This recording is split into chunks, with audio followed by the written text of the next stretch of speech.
No coração do Antigo Egito, uma civilização erguida sobre o poder do Nilo e a adoração a múltiplos deuses, a tensão pairava no ar, como o calor sufocante do deserto.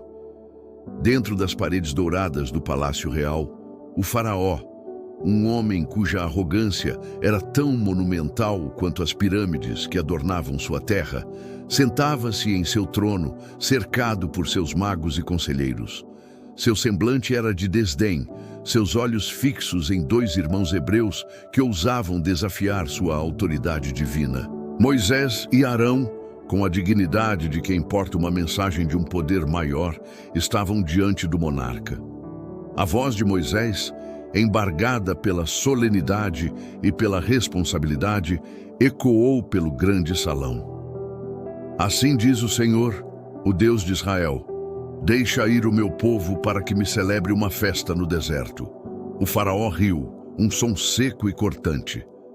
Quem é o Senhor, para que eu ouça a sua voz e deixe ir Israel? Não conheço o Senhor, nem tampouco deixarei ir Israel.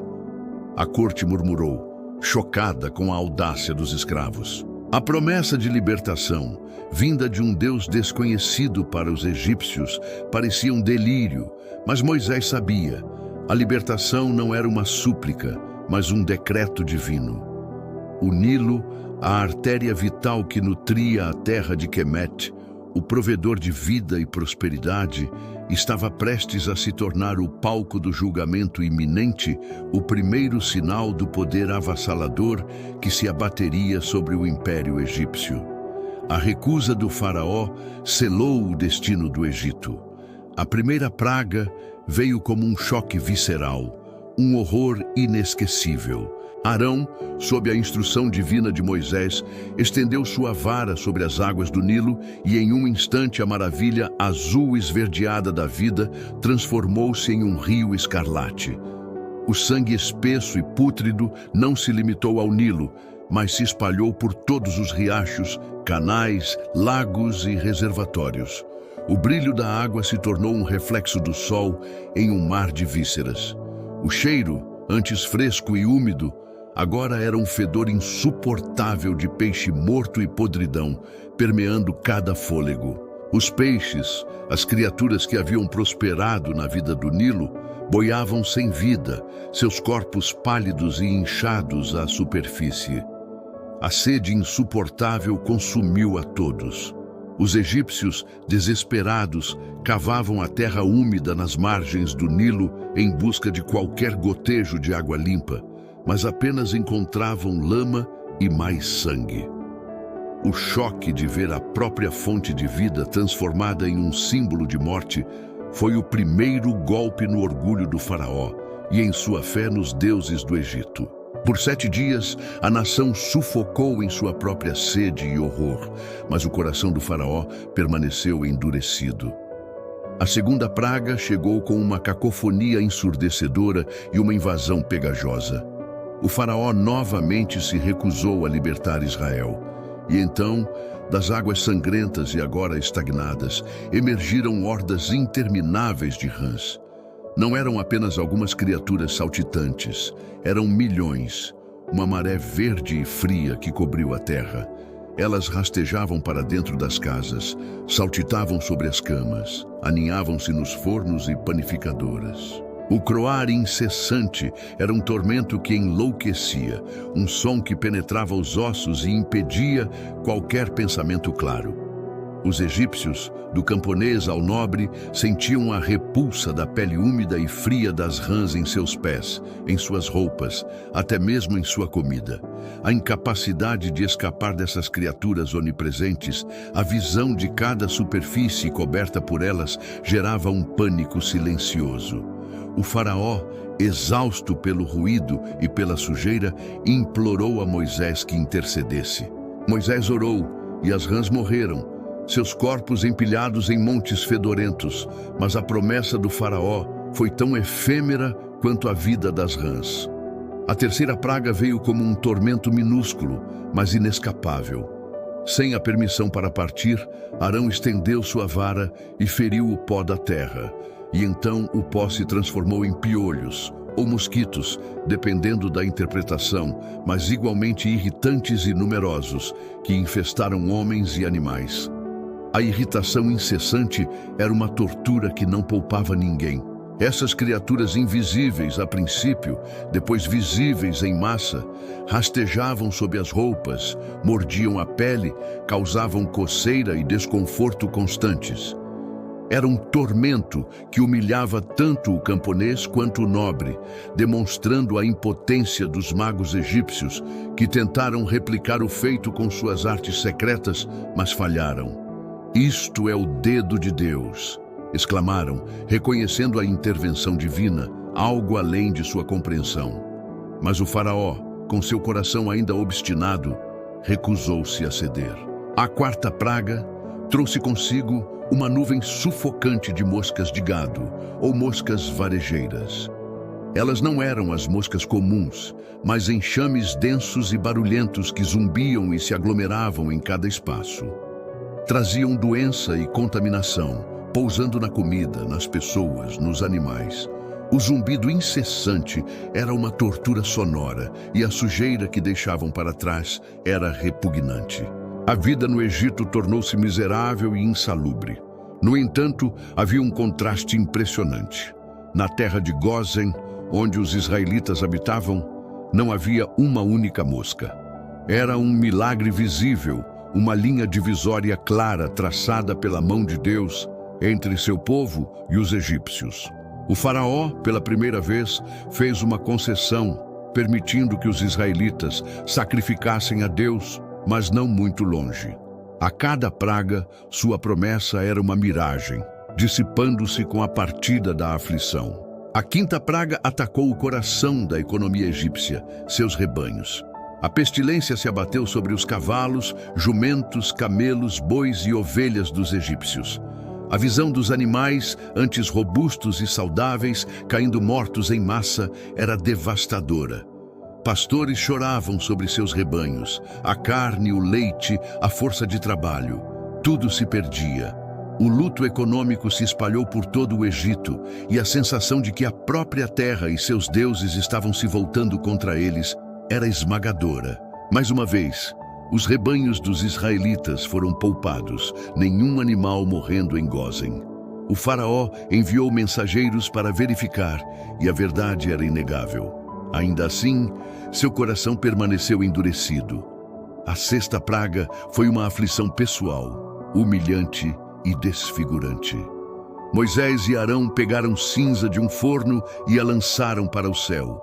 E então, úlceras e bolhas purulentas irromperam na pele dos egípcios, de homens e animais. A dor lancinante era constante, as bolhas coçavam e ardiam.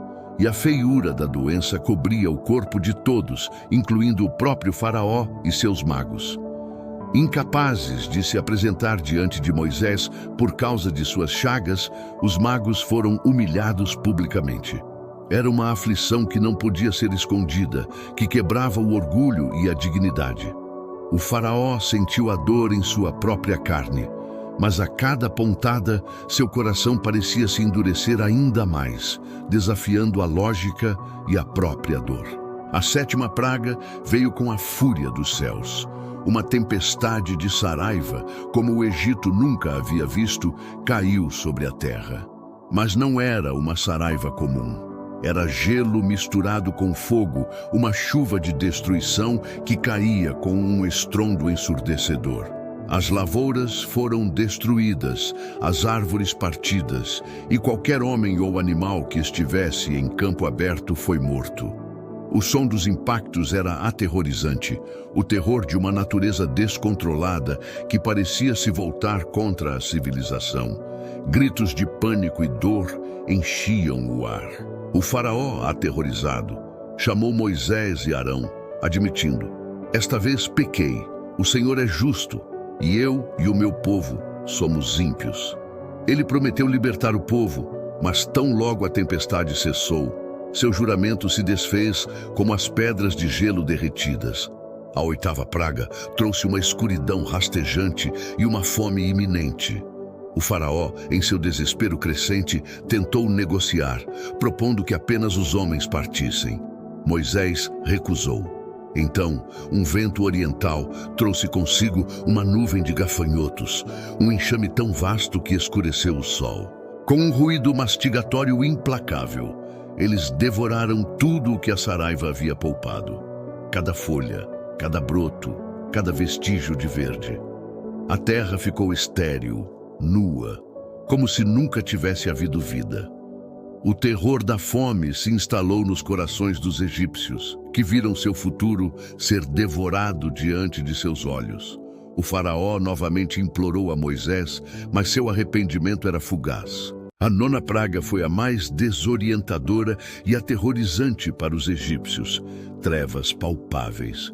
Uma escuridão tão densa que se podia senti-la, uma ausência total de luz que durou 3 dias. Ninguém podia ver seu vizinho, ninguém podia se mover. Era um isolamento assustador, um pânico silencioso gerado pela privação sensorial. As lamparinas e tochas não podiam penetrar a espessura da escuridão. Era como ser enterrado vivo.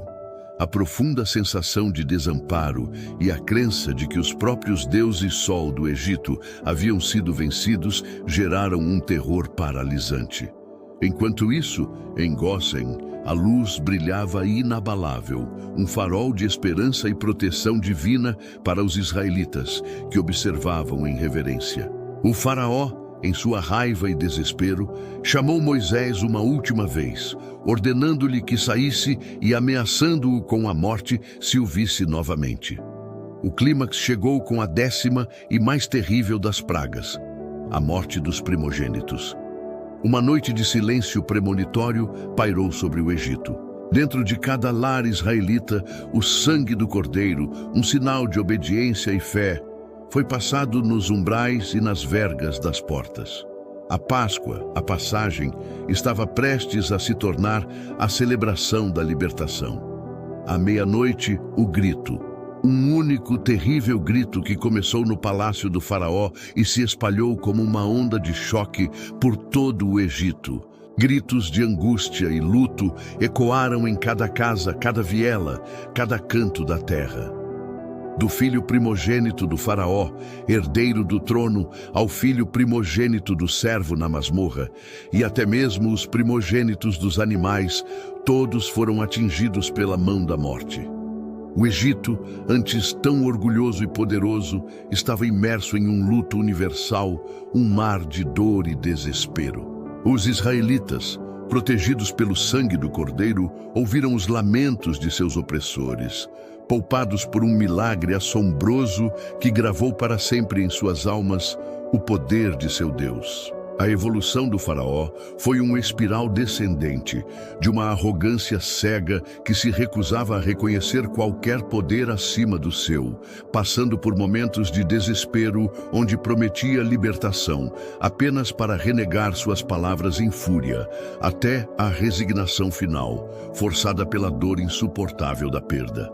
Ele, que se considerava um Deus, foi quebrado por um Deus que não conhecia. Moisés, por sua vez, carregava o peso esmagador de sua responsabilidade, mas sua fé, embora testada pela obstinação do faraó e pela longa espera, permaneceu inabalável. Ele era a ponte entre a vontade divina e a libertação de seu povo, um instrumento de justiça e amor. O povo hebreu, que no início oscilava entre a esperança e o desânimo, testemunhou a cada praga a manifestação do poder de seu Deus, e sua fé vacilante se transformou em uma convicção inabalável, culminando no êxtase da libertação. Naquela mesma noite, em meio aos gritos de luto e desespero egípcios, a ordem veio do faraó, um homem quebrado: levantai-vos, saí do meio do meu povo, tanto vós como os filhos de Israel. Ide, servi ao Senhor, como tendes dito. A pressa era caótica, mas eufórica. Os israelitas, com a massa sem fermento em seus amassadeiras, partiram em grupos apressados, levando consigo os bens que os egípcios, em seu desespero, lhes deram. O choro dos egípcios ecoava enquanto os israelitas, cerca de 600 mil homens, além de mulheres e crianças, marchavam para a liberdade. A história das 10 pragas do Egito é mais do que um relato de eventos sobrenaturais. É uma manifestação da justiça divina, a libertação de um povo escravizado e o estabelecimento de uma aliança inquebrável. É a prova de que há um Deus que ouve o clamor dos oprimidos e age com poder e glória. As pragas não foram meros castigos, mas revelações progressivas do poder e da soberania do Deus de Israel sobre todos os deuses e poderes terrenos. Elas transformaram um povo escravizado em uma nação livre, marcando o início de sua jornada para a Terra Prometida e deixando uma impressão duradoura da magnitude dos eventos e suas consequências transformadoras para a história da fé e da liberdade. Através do sangue do Cordeiro e da mão forte de Deus, Israel foi redimido e o mundo aprendeu sobre o poder de um Deus que liberta. O clamor fúnebre que rasgava a noite egípcia foi o som que impulsionou os israelitas para a liberdade. Naquela hora de terror e luto para seus opressores, para eles era a hora da redenção. A pressa era palpável. Com o pão sem levedar em suas maçadeiras, envolto em suas roupas e carregado nos ombros, e com os despojos de ouro, prata e vestes que os egípcios, em seu desespero, lhes haviam dado, os filhos de Israel partiram. 600 mil homens a pé, sem contar mulheres, crianças e uma grande mistura de outros povos que se juntaram a eles, ansiosos por escapar daquele juízo divino. As carroças egípcias, agora silenciosas e desocupadas, eram um testemunho da destruição que se abatera sobre seus donos. A noite estava carregada de uma mistura de emoções, o alívio profundo de escapar do jugo da escravidão, o terror ainda fresco das pragas, a incerteza de um futuro desconhecido no deserto e uma alegria eufórica que mal podia ser contida. O silêncio do exército egípcio era ensurdecedor, substituído apenas pelo murmúrio e o ruído da vasta multidão em movimento. E assim, sob o manto da noite e o clamor da história, o povo de Israel deu seus primeiros passos rumo à liberdade, iniciando uma jornada que ecoaria por milênios. Se essa epopeia de fé, poder e libertação ressoou em seu coração, convido você a se inscrever em nosso canal para continuar explorando as grandes narrativas que moldaram o mundo. Deixe seu like se esta aventura te prendeu do início ao fim. Ative as notificações para não perder os próximos capítulos que desvendaremos e compartilhe este vídeo com outros amantes de histórias que inspiram e transformam. A história sobre o magnífico feito de Deus no livro de Êxodo continua no próximo vídeo.